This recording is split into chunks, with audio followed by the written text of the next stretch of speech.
différents arts martiaux comme la lutte ou le karaté, discipline qui a été interdite en France en 2006, mais qui fait de plus en plus d'adeptes. Alors pour mieux comprendre ce qu'est le free fight, Julien Pau a suivi pour reporter Karl, 23 ans, policier le jour qui se transforme la nuit.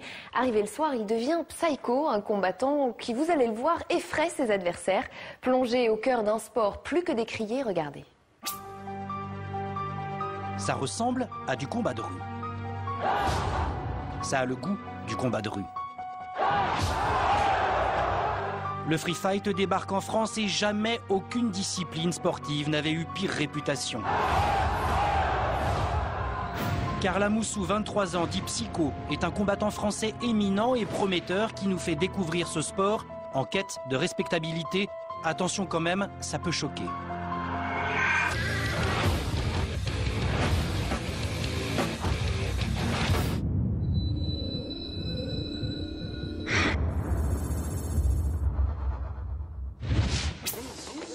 En France, officiellement, le free fight, traduisez combat libre, n'existe pas. Il n'est pas autorisé, il n'y a donc pas de fédération. Le genre est un mélange de différents arts martiaux, karaté, boxe, lutte, judo et bien d'autres encore que l'on appelle plus simplement MMA. Mais si les combats sont interdits, subtilité, rien n'empêche l'entraînement. Karl Amoussou, gardien de la paix en banlieue parisienne, est un pilier du club haute tension. À côté de son entraîneur, son meilleur conseiller, c'est son père. Car dans la famille Amoussou, on est lutteur de père en fils. Le combat, ça s'apprend dès le plus jeune âge. C'est venu naturellement. À 3 ans et demi, je le voyais donner des cours de judo. Et, je montais sur le tatami et je voulais me prendre sa ceinture noire.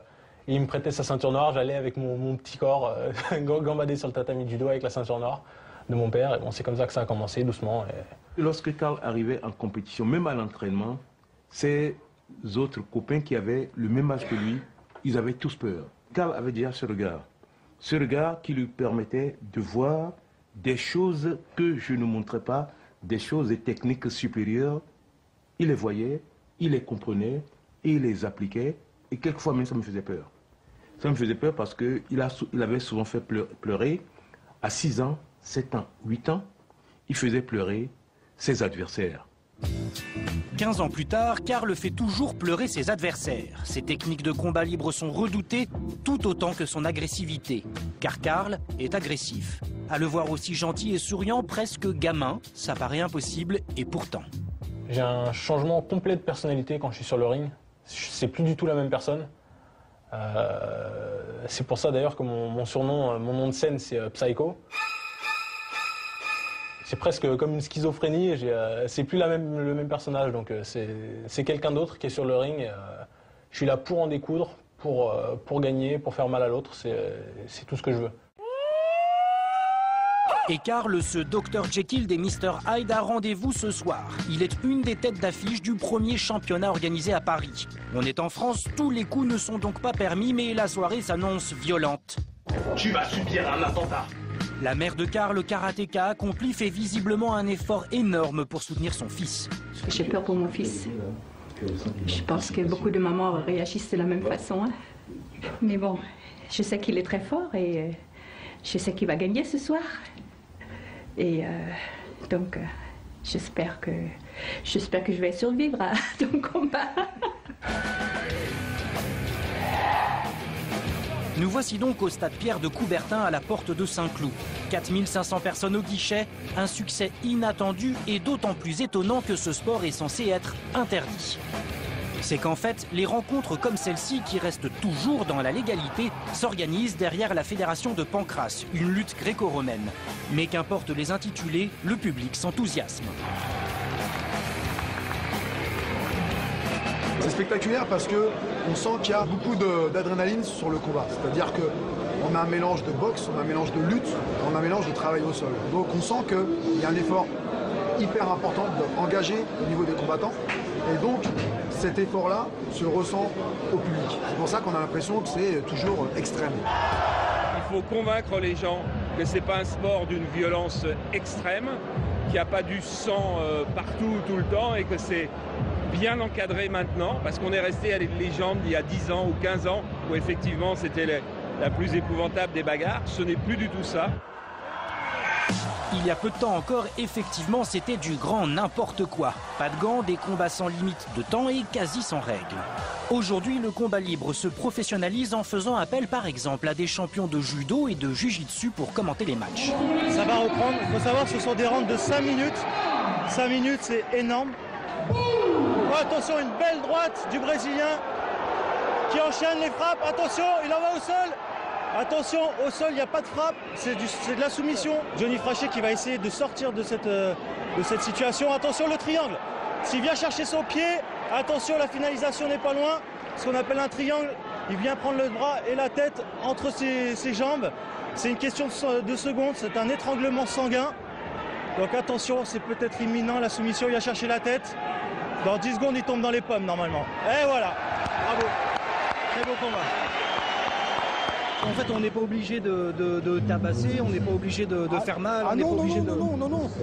C'est un mouvement qui est très très technique. Hein. L'adversaire peut résister, mais quand il voit qu'il est pris, c'est un étranglement sanguin de toute façon. Hein. Donc au bout d'un moment, la carotide est compressée, le sang n'arrive plus, l'adversaire se sent partir et donc il tape. Reste que les histoires de strangulation au ministère de la Jeunesse et des Sports, on n'aime pas trop. Alors les organisateurs s'adaptent. C'est une version soft qu'on a là, c'est une version édulcorée. Là, c'est pas une version soft dans le sens où c'est une version française. C'est-à-dire que partout dans le monde, on a le droit de faire des frappes au sol. C'est-à-dire boxer son adversaire debout, l'amener au sol et aussi la possibilité de le boxer, donc de le frapper au corps et au visage au sol. Partout à travers le monde. Sauf en France. Parce qu'on a une politique un petit peu très cadenassée. Et ce genre d'événements, ils sont un petit peu flippés. Évidemment, un petit peu flippés. On ne peut pas reprocher non plus au ministère et aux autorités françaises de prendre un maximum de précautions. On a vu au début de la boxe pied-point qu'il y avait des accidents. Quelquefois, il n'y avait pas de toubib aux réunions. Moi, j'ai connu ça au début. On était quand même très hésitants. Mais c'est aujourd'hui une vieille histoire. Et à quelques minutes de son 12e combat, Karl, très fair-play et souriant à son arrivée, ici en saluant chaleureusement son adversaire. Ça va, tranquille. Et toi, ça va bien? Bon combat? Ouais, bah ouais. À toi aussi. Karl semble donc, comme prévu, pâtir d'un trouble de la personnalité. L'agneau se change en loup. Karl devient psycho.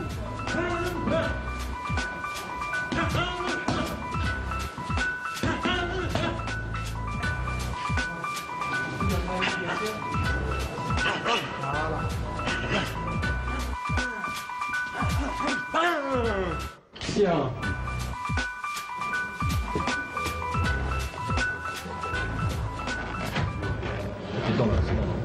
Non, je vais le massacrer, je vais lui rentrer dedans, je vais le fracasser. Quand on arrive, tu profites. Hein, d'accord? Tu profites. Pas de stress, tu rentres, t'arrives, t'es bien, toi. Et dès que c'est parti, allez, c'est parti, c'est la guerre. Ok? Je vais rentrer dedans. Hein? Allez, Karl. Allons les dedans. Allez, moi. C'est toi la machine.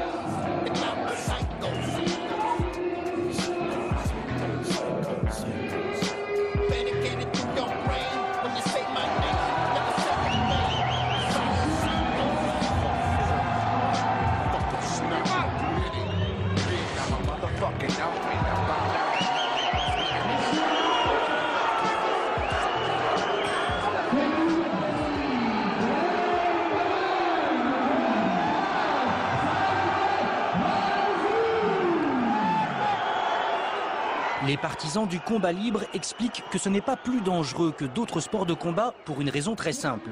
En multipliant les différentes zones d'impact sur le corps, on diminue du coup les chances de traumatisme. C'est exactement à l'inverse donc de la boxe anglaise où la tête, elle, est frappée de façon répétée.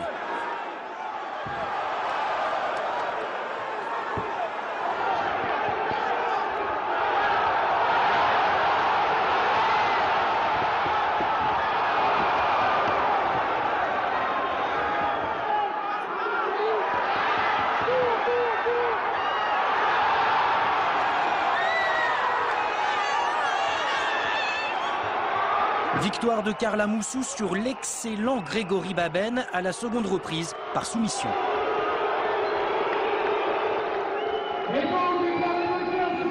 Il y a 40 ans, le karaté se popularisait malgré sa mauvaise réputation. Il y en a 20, c'était la boxe taille. Aujourd'hui, c'est au tour du free fight. L'histoire s'annonce rude.